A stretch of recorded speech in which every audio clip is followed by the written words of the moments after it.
Welcome to Education Express, my dear friends. Today's class is basically to make you understand how your percentage would be calculated for ICSE 2020 people who have appeared for 1920 exam. My dear friend, understand how your percentage is going to be evaluated. जो लोग ये जानना चाहते हैं कि sir whatever percentage I am going to get, can we know what is the method that we follow for the finding out what percentage we have scored? Of course, in this pandemic, most important thing that you should be knowing about the fact that the percentage will be calculated on the performances of what papers you have appeared so far, and not only that, but it also depends more on how the internal assessment has been done in your school. अब तक क्या होता था कि total 100% में से आपके जो टोटल 100% मार्क्स होने वाले हैं उसमें से 80% आपको खुद को पेपर लिखना पड़ता था and balance 20% was assessment to be done by school. Now this weightage will go, it will undergo a change. What would be the change? This weightage would be 70% and this weightage would go up to 30%. Let me make it very clear with the help of simple example. मैं आप लोगों को एक simple सा example दूंगा तो आपको idea आ जाएगा कि what exactly and how exactly the percentage would be calculated for your result. मान लो so far you have given the following exam: math, physics, chemistry, Hindi exam has not been given, so English and history. Out of 80, following are your scores: 75 in math, 71 in physics, 76 in chemistry, 72 in English and 78 in history. Now supposing for those students who are science students, that means they have dropped basically commerce, they have chosen science, and the one who have taken commerce. So let us first talk about those students, those who have taken science. आपने जितनी भी exam दी है उनमें से कोई भी 3 subject जिसमें कि आपको सबसे अधिक, that means maximum marks you have scored. So if I was the candidate, I would have chosen 78, 76 and 75. So math 75, physics 71, sorry, I would have chosen chemistry 76 and history 78. So can you tell me what is the total of marks that we have scored? Of course, when we add all of them, the total of marks would be 229. So these are your marks. This is how the computation is going to happen, my dear friends. That means you got 229 marks. You have chosen. आपने कौन से subject choose किए? Sir वो subjects जिसमें मुझे सबसे ज्यादा marks मिले हो. तो सबसे ज्यादा मार्क्स आपको मिले हैं 75, 76 and 78. I have chosen these 3 subjects. So what percentage I got? Sir, 229. This 229 you got out of 80, 80, 80. That means 8, 8, 60 and 240. When we convert this into percentage, अगर आप इसको percentage में compute करेंगे तो आपको आएगा somewhat around 95.41%, approximately 95.41%. Now you don't have to take this 95.41%. आपको मिला 95.41% है, बिल्कुल सही बात है. इन 3 सब्जेक्ट में आपको यहां से इसका 70% ही लेना है. That means 95.41 multiply by 70%. जो भी परसेंटेज आपको आपके बेस्ट 3 सब्जेक्ट में आए उसका आपको सिर्फ और सिर्फ 70% लेना है. That would mean अगर आप इसका 70% निकालेंगे आपको आएगा 66.79%. इसको आप साइड में रखिए. In short, let me make you understand, out of all the papers that you have appeared so far, choose the best 3 subjects. Sir, best 3 subject chosen. What are your marks? I got 229 on them, 240. मतलब देखा जाए तो you got 95.4%, 95.41%, 95.41%, but just take 70% of it, which is 66.79. ना यही subject के internals के जो school में आपको मार्क्स दिए होंगे, you have to refer that. तो you know what, 66.79 is a base. आपके माइंड में आपको पता होना चाहिए कि अभी सारे सब्जेक्ट्स में जिसकी एग्जाम आपने नहीं दी है, जैसे कि फॉर एग्जांपल हिंदी की एग्जाम आपने नहीं दी है, तो 66.79 तो आपको मिलेगा मिलेगा मिलेगा, plus internals marks. Now internals की मार्क्स कैसे कैलकुलेट होंगे? तो वेरी सिंपल, जो सब्जेक्ट्स के आपको इंटरनल्स के मार्क्स स्कूल में बता दिए, that means all the marks which the school has already assigned you for your internals. Let us say for math, school has given you 20 on 20 in math, school has given you 19 on 20 for physics, school has given you 20 on 20 in chemistry, 20 in 20 in English, history school has given you 17 on 20 and so on and so forth. So मान लो आपको math में 20 on 20 मिले हुए हैं, तो इसका percentage निकालिए आप। Sir, 20 divided by 20 multiply by 100. Sir, I got 100% in math, in internal. जो अगर आपको 100 मिला है तो आप उसका 30% ले लीजिए। In short, बहुत आसान है।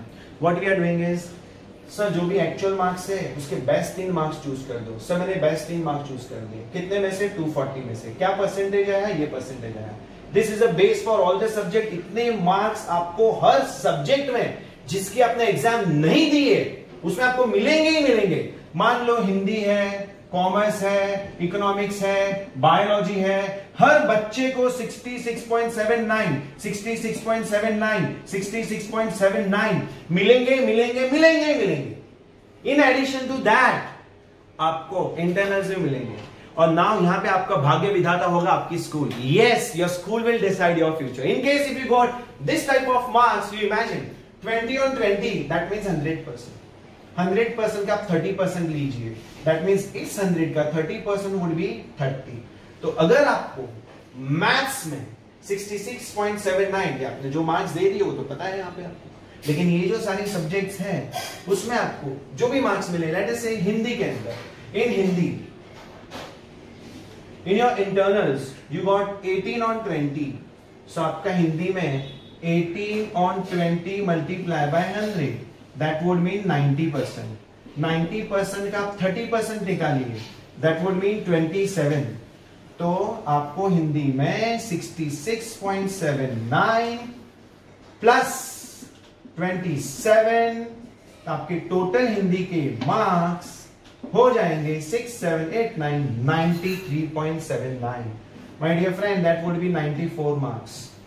For those people who have got amazing marks in their internals, I can say that school has played a very important role in really enhancing your percentages, and that is going to be a big surprise for you guys. So from any element, if you go to see the papers that so far has happened, math, for those students who are common student, for them math, English, history, in case same methodology would be adopted, whatever marks they have got in math, whatever marks they have got in English, whatever marks they have got in history, you take the total of that and find out what percentage you are getting it.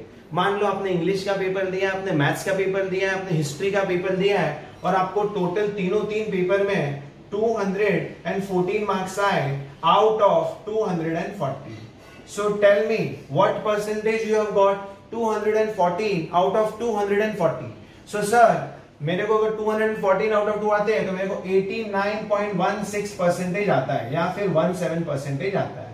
तो इसका मतलब for sure her subject में आपको 89.17 का 70% लेना है। 70% would mean 62.14, मतलब हर subject में मिनिमम बेस आपको ये तो मिलेगा ही मिलेगा, प्लस प्लस प्लस आपको ये देखना है this you work out, it's going to work out है 62.41 प्लस अगर मान लो आपको हिंदी में इंटरनल्स में 18 on 20 आते हैं, 18 on 20 that means I have already calculated 18 on 20, हाँ 18 on 20 90% का 30% लेना है। इन शॉर्ट 27 आपको ऐड करना है, इसमें आप 27 आप ऐड करेंगे तो ऑटोमेटिकली आपको 89.41 हिंदी में मिल जाएगा।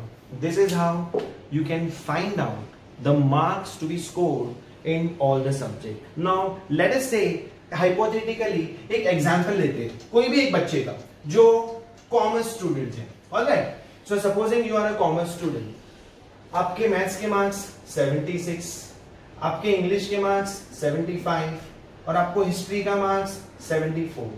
This are your marks. Sir मुझे ये 3 मार्क्स मिले हैं, तो sir how my result would be computed? So this is out of 80, this is out of 80, this is out of 80. Totally what marks you got? 225 marks out of 240. So can we find out the percentage? Yes sir. 225 out of 240 multiply by 100.